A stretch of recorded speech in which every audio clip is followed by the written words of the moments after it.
These are the questions of yogis in the Canberra retreat. First question from Benny. Sayadaw, please tell us a little of the history of this particular technique. Who first developed it? Why was it so controversial? And the background of Mahasi Sayadaw. Christian's question. Please could you explain why a state like anger is not an emotion in Buddhist psychology? And what is the difference between an emotion, fear, sadness, and a state like anger and greed? Question of Bhikkhu Sumangalo. Is it possible to sit too long in Vipassana meditation? From Sky. Venerable Sayadaw, when the noting is flowing easily and the consciousness is gone with no object to note, what is occurring then? Yesterday you said to note, knowing. Question from Ali. Dear Sayadaw, from where do thoughts come? Is mind a collective pool into which we dip for our selection? Malcolm, please explain the relationship between the 5 khandhas and the 6 sense fields. From Alfred. In last night's talk, you did not seem to mention the arising of the desire for deliverance. Could you please explain this in brief? Also, when referring to the fetters abandoned by the stream enterer, you did not mention attachments to rites and rituals. Could you please explain this in brief? From Susan Price. Dear Venerable Sayadaw, in your Time's Up stories, you described people who have become enlightened as peaceful and happy, loving no one and indifferent. I have always believed that an enlightened one would be extremely compassionate. Therefore, I am puzzled as to how one could be indifferent and compassionate. The two states seem to be opposite to each other. Could you explain, please? From Peter Wroblewski. I refer to the story you told about the man who left his wife and child to practice the Dhamma. After he became enlightened, he abandoned them and was unmoved by their suffering. His attitude seemed callous to me. Why did he not show compassion for them? Why did he not resume his responsibility for them, particularly since he had completed the work? And why would he like to be a monk and dislike being a householder? I thought arahants were beyond likes and dislikes. From Viviana McClintock. At the moment of death, with the consciousness that has fallen and is arising again, has it got any idea or control over where or whom it will arise with, or who it will arise in? I'm sure about that one.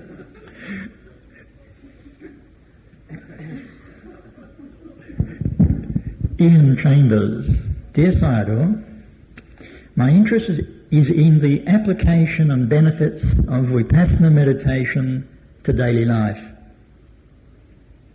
What are the most important things to be mindful of in order to successfully apply Vipassana to daily life? And how can we know whether we are practicing skillfully or unskillfully without regular interviews with a teacher? Can we measure progress or skillfulness of practice ourselves? And the final question from Philip Ayres. Bhante, Venerable Mahasi Sayadaw mentioned Sotapanna doubts. Can you explain these, please? Respectfully, Philip Ayres. The first question, altogether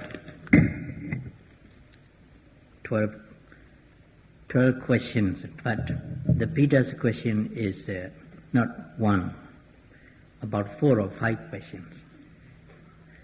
Peter Robleski. I told you one meditator must ask only one question. You had here 4 or 5. Benny, Sarah, please tell us a little of the history of this particular technique. Who first developed it? Why was it so controversial? The background of Mahasi Sayadaw. Yes. This particular technique, I think, refers to the rising and falling of the abdomen. Noting of the rising and falling of abdomen. Is it right? Yes. Venerable Mahasi Sayadaw, when he was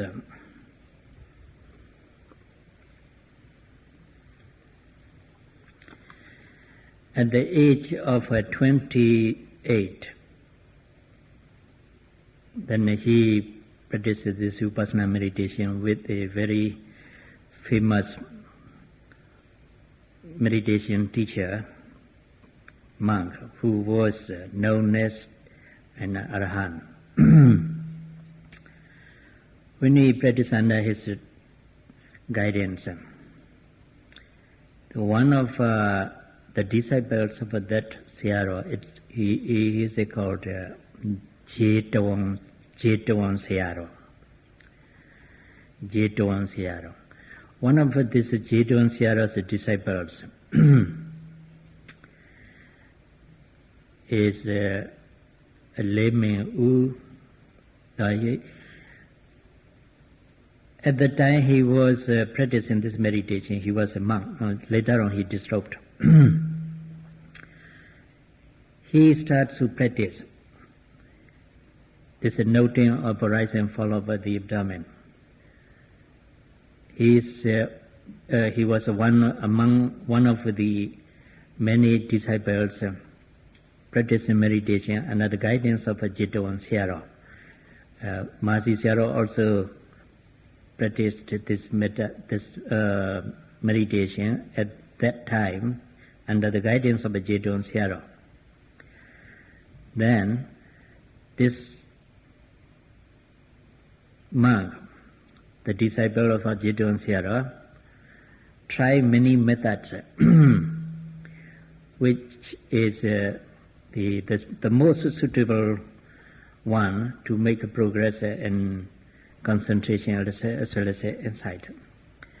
Then he finds the abdominal movement as the most effective ones because he thought the abdominal movement is the characteristics of a wind element, Vayu element, Vayu Dhatu. It has many aspects to experience. So he tried it. Then he think it's very much effective. And then he told the other meditators to try it. The other meditators will try it. So they found it very much most effective in attainment of in gaining concentration as well as insight. Then their teacher, the Venerable Jetawang Sayadaw, accept it as the one of the techniques which is in accordance with the Mahasatipatthana Sutra, because in Mahasatipatthana Sutra, the 4 foundations of mindfulness, there is a chapter, contemplation of the 4 primary material elements, Prithvi Dhatu, Abo Dhatu, Tejo Dhatu, Vayu Dhatu. there. Patwi Dhatu, earth element, means hardness and softness. Abo Dhatu has the characteristic of fluidity and cohesion. Tejo Dhatu means the temperature or heat and cold. Vayu Dhatu has the characteristic of movement, motion, vibration, supporting. Then, when you are aware of the rising movement and falling movement, with the deep concentration you are realizing the movement, just a movement, without the form of the shape of the abdomen, sometimes without the shape of your bodily form. So, gradually you come to realize a series of movements which are arising in person way. This is in accordance with or in conformity with what the Mahasatipatthana Sutra describes as the contemplation of the four material elements. So Jetavana Sayadaw, the Venerable Jetavana Sayadaw, accepted. Then the Mahasi Sayadaw also tried that method. Then he also found it very successful and effective. When he taught his disciple, he take this technique. Then why was it so controversial? This technique of meditation is not the much controversial in Burma, because in Burma many of Burmese Sayadaws, Burmese monks are learned in the scriptures, so they know this method, this technique is in conformity with the Mahasatipatthana Sutras, so they do not argue upon the truthfulness of this technique. But there are some outside Burma who doubt about it because they do not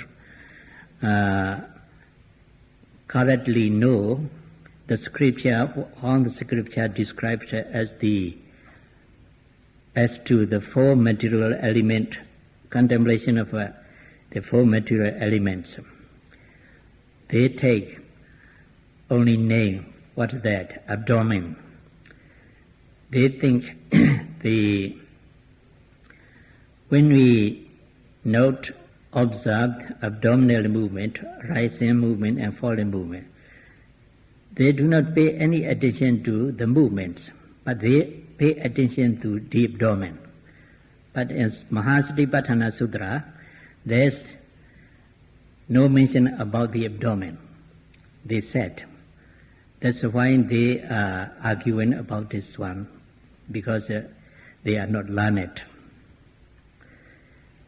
Then, another one, Christian, please could you explain why a state like anger is not an emotion in Buddhist psychology, and what's the difference between the emotion, fear, sadness, and the state like anger and greed?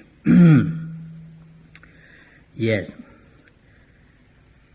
As you know, the Buddhist psychology classified bodily and mental phenomena into 5 aggregates. The first aggregate of materiality, material process phenomena. The second aggregate is the aggregate of a feeling or sensation. It doesn't say emotion. Aggregate of a feeling or sensation. Then the third aggregate is the aggregate of a perception. The fourth aggregate is the aggregate of mental formations.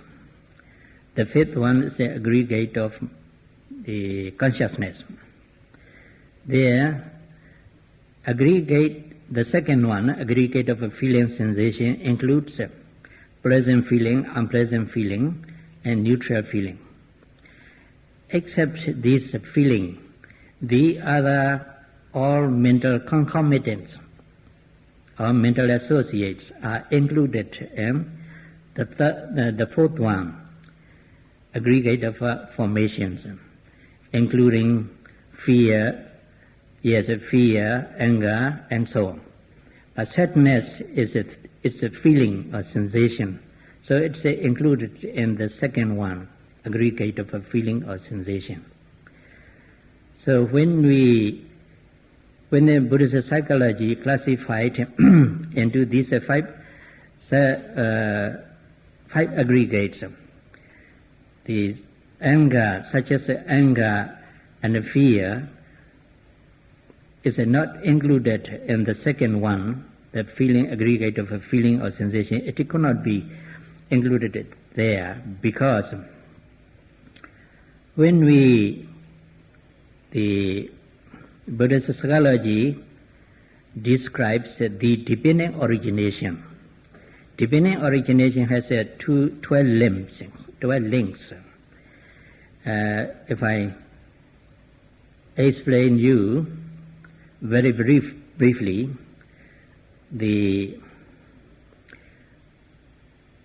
through ignorance is a conditioned sankhara, the action, bad action or good actions.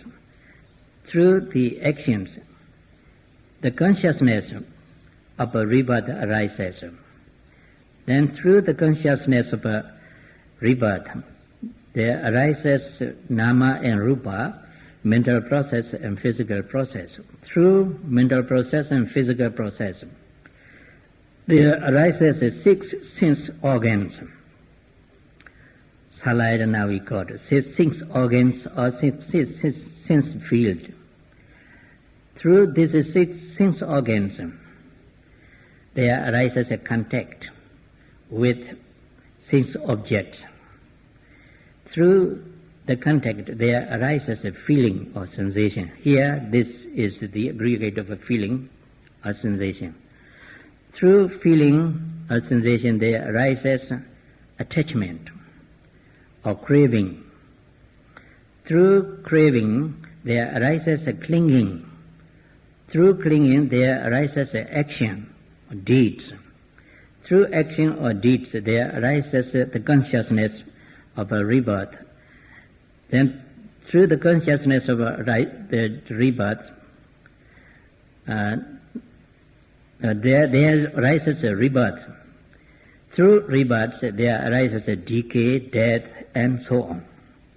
So here, the feeling or sensation arises dependent on the contact. Then, through dependent on feeling or sensation, there arises a craving. If the anger, such as anger, is included in the feeling, here one link is missed, because dependent on anger, there won't arise any craving or attachment. So that's why the anger is not included in the feeling, the aggregate of a feeling or sensation. It includes in the fourth one, aggregate of formations. Yes. Then Bhikkhu Sumangalo, the third one. Is it possible to sit too long in vipassana meditation? That's it. It's possible.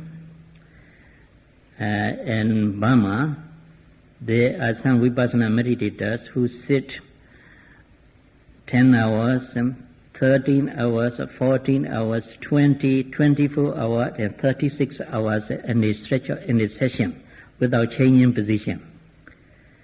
It could be done, but it's not necessary.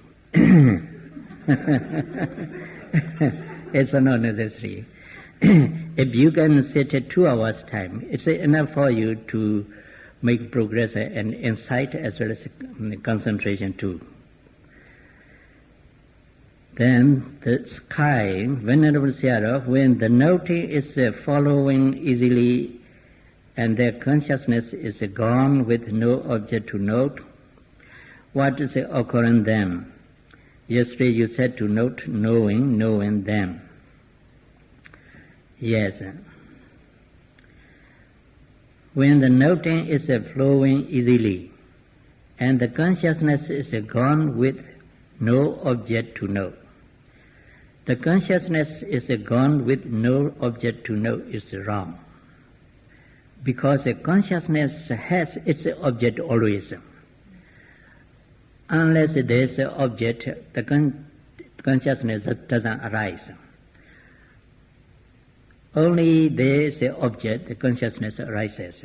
So, if she say the consciousness is gone with no object to know, it is wrong. Yes. What's occurring them? Yesterday you said to not knowing. Yes. At that moment, the consciousness knows nothingness.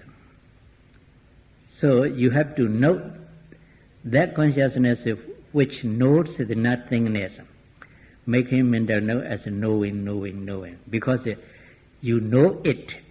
It means nothingness. So you have to note that consciousness which is knows nothingness, making mental note knowing. Then, Ali, dear Sarah, from where do thoughts come? Is mind a collective pool into which we dip for your selections? Yes, consciousness comes nowhere. Because it's not materiality, it's not substantial. But it arises depending on its object. When there is an object, there arises the consciousness and knows it. Then, is mind a collective pool into which we dip for your selection? No. The mind is not a collective pool. The mind is the thing which you should observe it so that it doesn't make you suffer. It's not a collective pool. Then Malcolm, please explain the relationship between the five khandhas and the six sense fields. Yes, now I have mentioned five khandhas. Khandha means aggregate. The first one, as you know, aggregate of materiality or material process, physical process. The second one is aggregate of a feeling or sensation. The third one, aggregate of a perception. The fourth, aggregate of a formation, mental formations. The fifth, aggregate of a consciousness. When we classified physical process into five sense fields, then the eye is the first sense field. Is the eye mentality or physicality? Physicality. Then it can include an aggregate of materiality. Then the second one, ear, is it the second sense field? Is it a mentality or physicality? Then it includes an aggregate of materiality and the first aggregate. Then nose, tongue and body, they are also physical process of physicality. Then they are included in what? And the aggregate of materiality. Then the third one, mind. Mind is mentality or physicality. Then it's included both in mental formations and consciousness.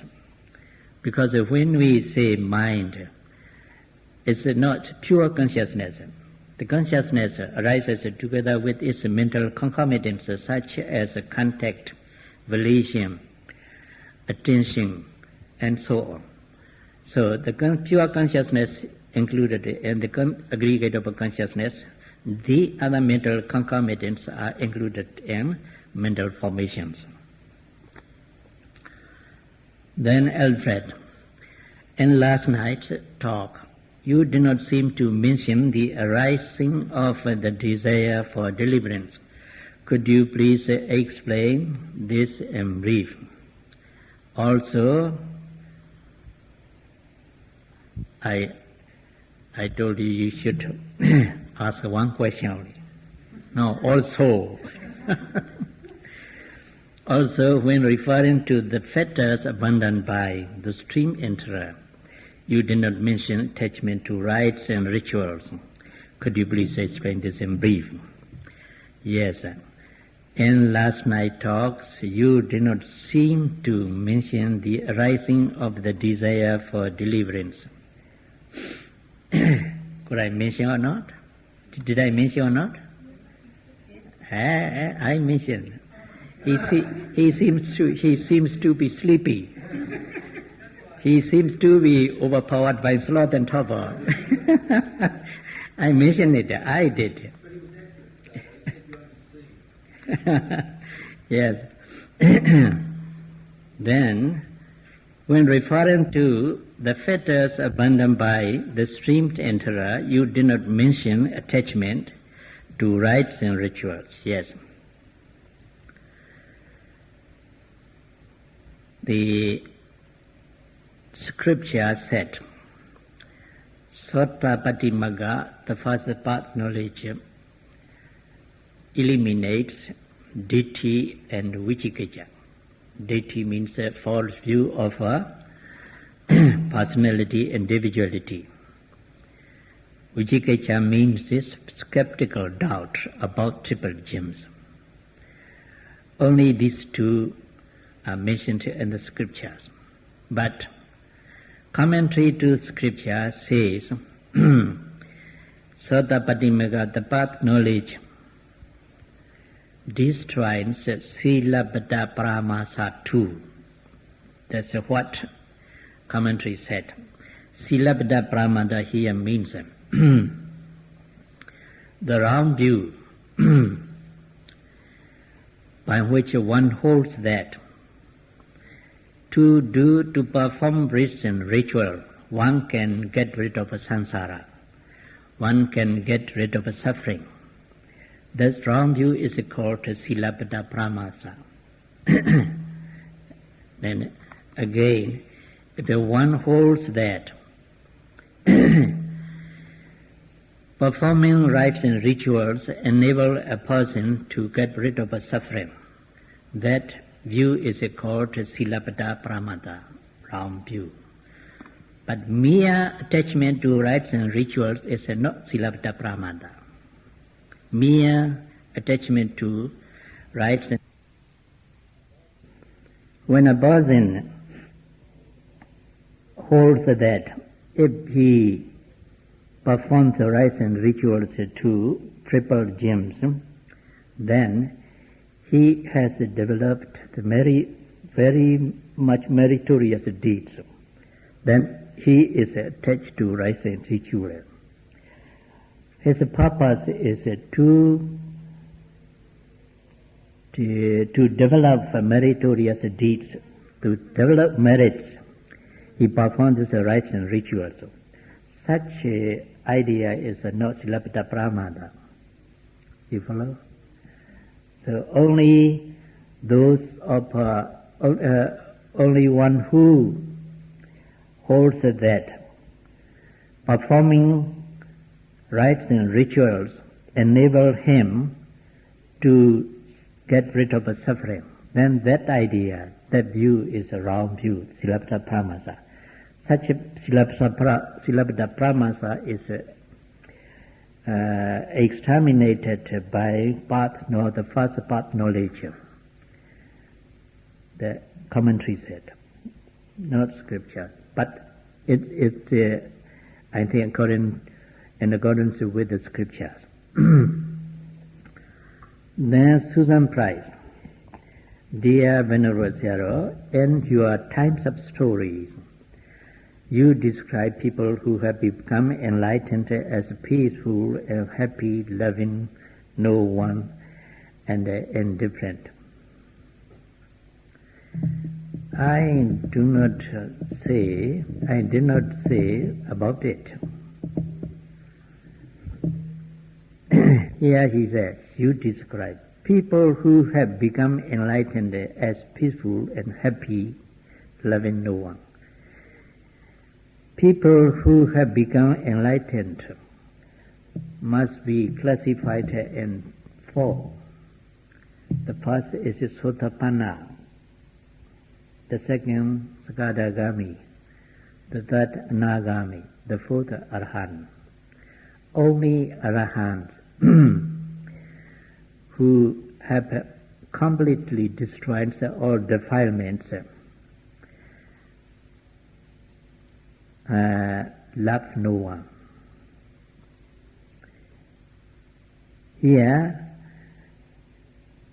love, in English, the word love is very difficult to define. In 1979,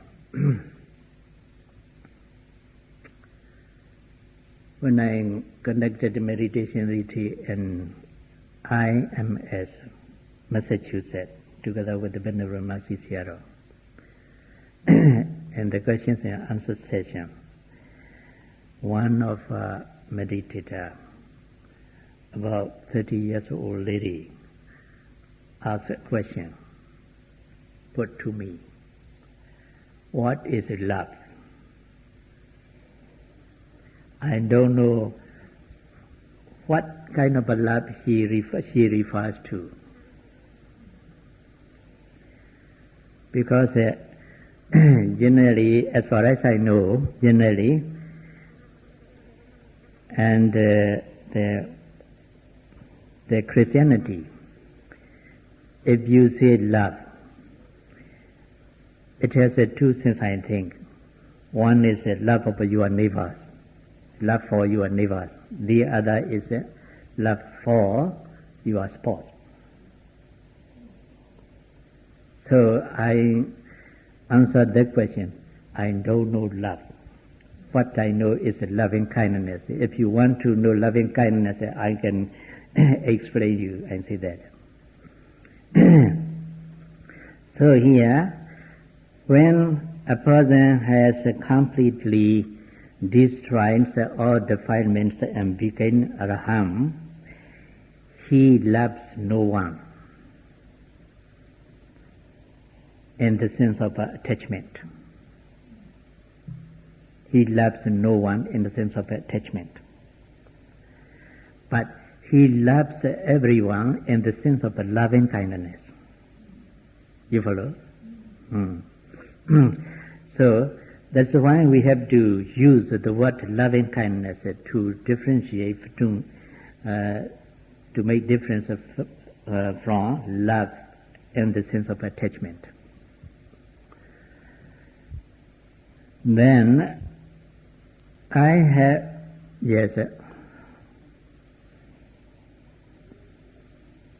have always believed that an enlightened one would be extremely compassionate, right? Compassion and loving kindness is different. Compassion is the sensitivity to the suffering of the other people. Loving kindness is wishing welfare for all living beings. But if you have loving kindness, you have a compassion. If you have compassion, you have a loving kindness. Not love in the sense of attachment. In this retreat, about, I think, a week after our retreat started, one of the meditators requested me to talk about love and relationship. love and relationship.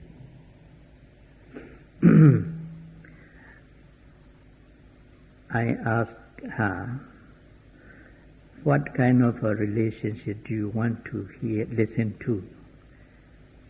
She said, spouse. Spouse. SP, Spouse. Spouse. Spouse. Huh? No, I mean the pronunciation. Spouse. Oh, spouse. Oh, yes, spouse. Yes. Spouse. Then I told her, I don't know that one. What I know is the relationship between the intention and the physical process which follows it.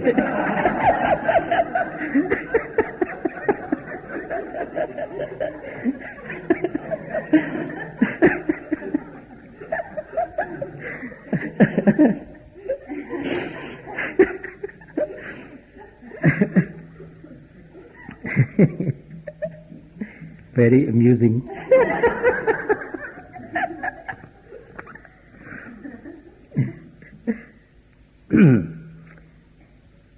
Therefore, I am puzzled as to how one could be indifferent and compassionate, and the two states seems to be opposite to each other. Could you explain, please? And that, you clear? You're clear? Huh? This is Susan. Need I explain?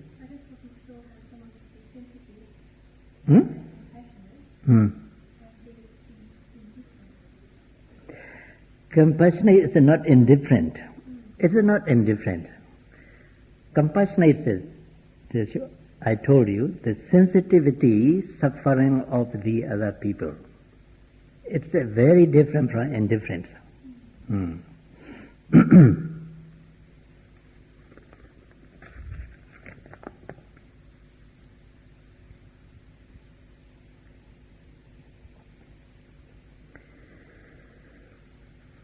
Then I refer to the story you told about the man who left his wife and child to practice the Dharma. He want to copy or imitate this person. I think so, no?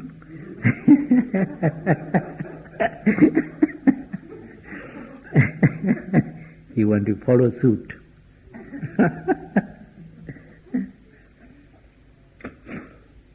After he became enlightened, he abandoned them and was unmoved by their suffering. His attitude seems callous to me. Why did he not show compassion for them? Why did he not resume his responsibility for them? Particularly since he had completed the work. Why would he like to be a monk and dislike being a householder? I thought the Arhants were beyond likes and dislikes. Many questions, not only one. Many questions. Yes. Why did he not show compassion for them?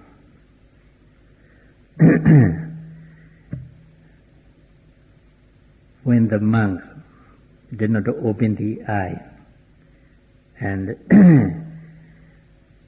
was not affected by the suffering of these people, that means that the monk has a lot of compassion for them, a great deal of compassion for them. If he opened his eyes and picked up the child, the baby, and embraced him, then the mother of the baby would think, this monk still loves my child, my baby, and also me too.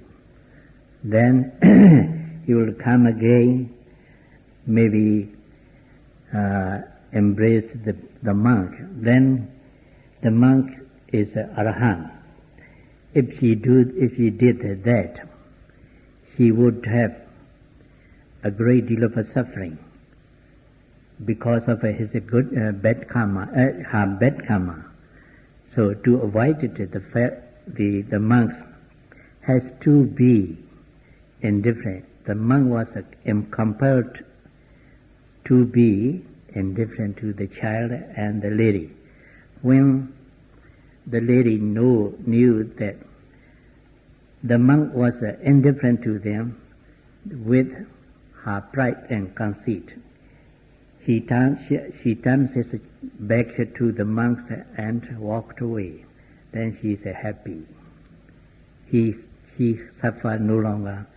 She had no longer suffering.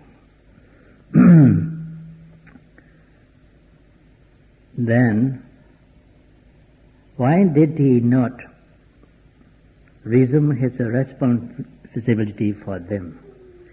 Because this questioner hasn't yet attained the arahantship. He thinks he has a responsibility for laity. But arahant, a monk, has no responsibility for anyone.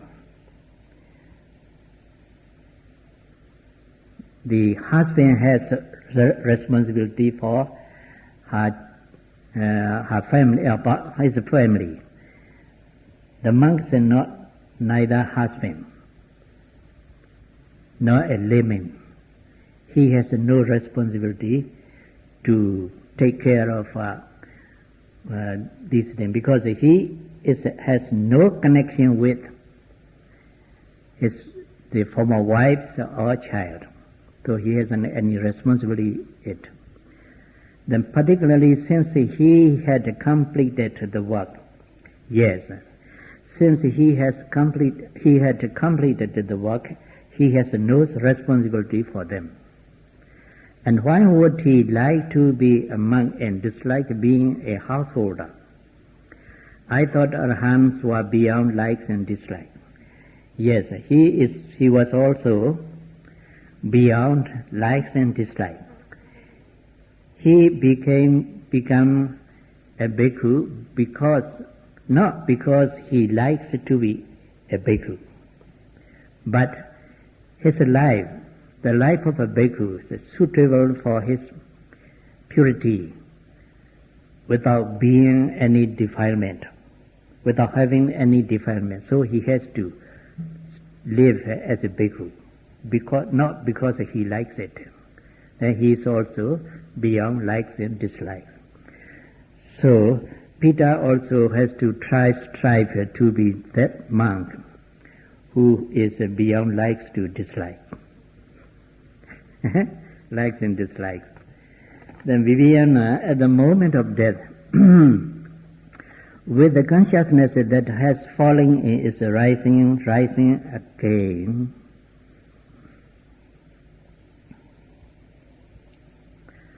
Has it got any idea or control over where, on who it will rise with?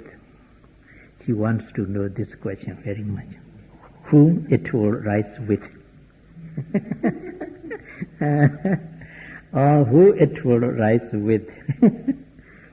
Yes.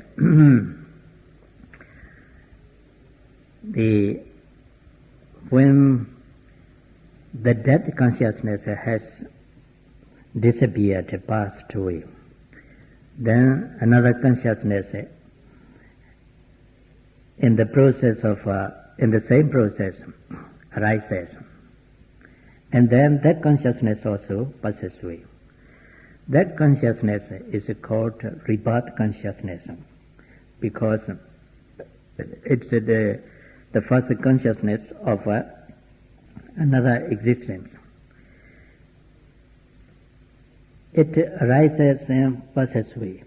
It hasn't any idea or control over where or whom or with or who they will rise with. Because it rises and then it passes away. But then here you may ask one question, then what is it because of being reborn a rich man, a poor man? What is the cause of being reborn as an animal, and what is the cause of being reborn in the hell? You know this one. You know this. I need not to explain you. You know this. Do you know? Yes, what's that? Yes, bad deeds or good deeds you have done in the past existence. It guides the consciousness to be reborn in the hell or in Brahma world or in the human world and so on.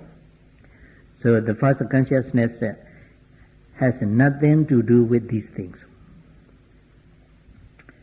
Then here, dear Sarah, my interest is in the application and benefits of a vipassana meditation to daily life. Very practical question. Yes. What are the most important things to be mindful of in order to successfully apply vipassana to daily life? Yes, when you live your daily life at home, you have to apply this mindfulness to your daily life as much as possible, but not specifically and not detailed. You need not, while you are doing something at home in your daily life, you should apply this mindfulness generally. General mindfulness you should be applied to what you are doing, not specifically.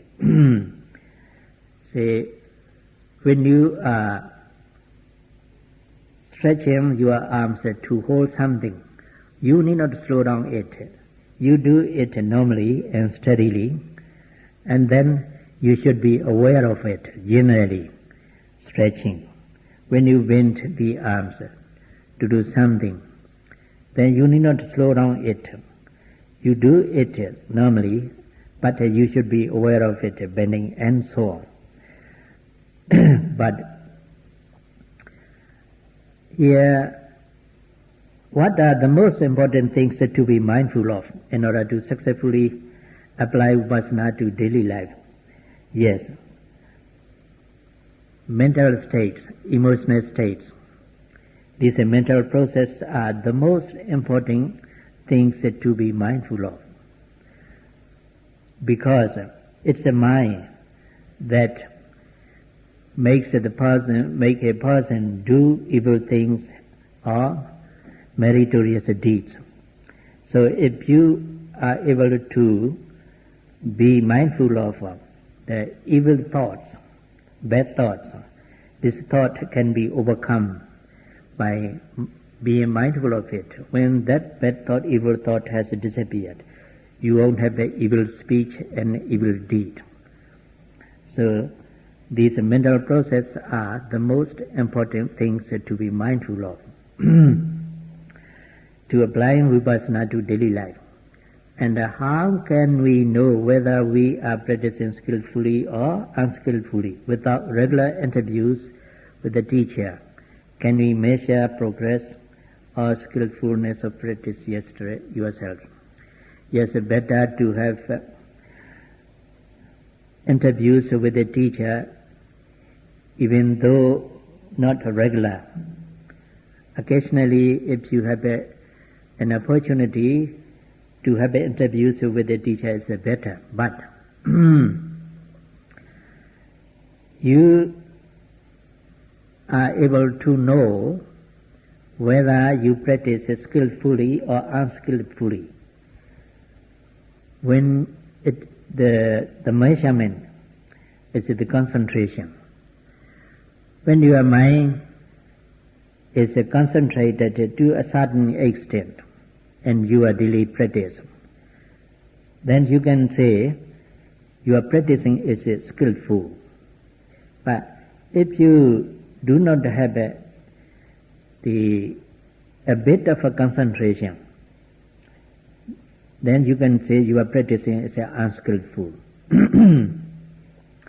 Can we measure progress or skillfulness of practice yourselves? Can we measure progress or skillfulness of practice yourselves? Yourselves or ourselves? Can we measure progress or skillfulness of practice yourselves? Huh? Ourselves, yes. Yes. When you can measure your progress by experiencing something new. If you experience something new in your daily practice, you can say your meditation is progressing to a certain extent. If you do not experience anything new, then you can say your meditation is not progressing, but it's a, how can I say, stalemate.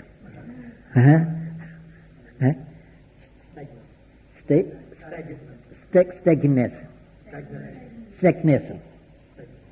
Yes. So that's a measure. The new experience, whether you have a new experience or not, is the measurement you can do.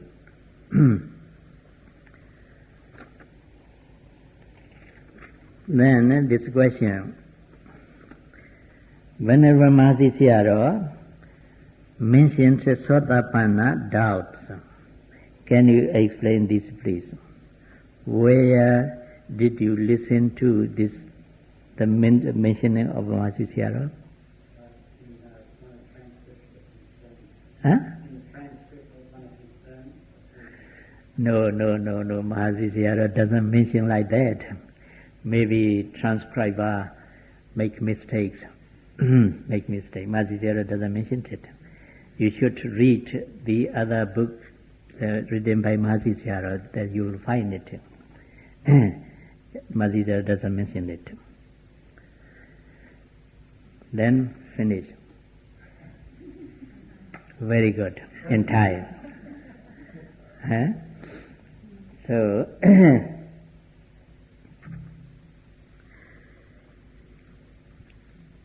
may all of you, having experienced something in this meditation retreat,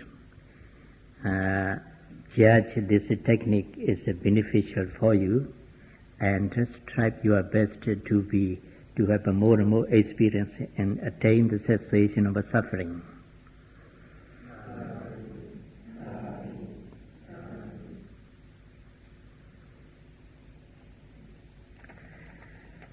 I am leaving tomorrow about 9 o'clock. But Upanyavaro, I think, have explained you about it. I'm leaving for Melbourne and car. So at night I'm leaving here and taking lunch in Canberra, and I think I'll be able to leave from Canberra at 11 o'clock. Then let us meet next year, December.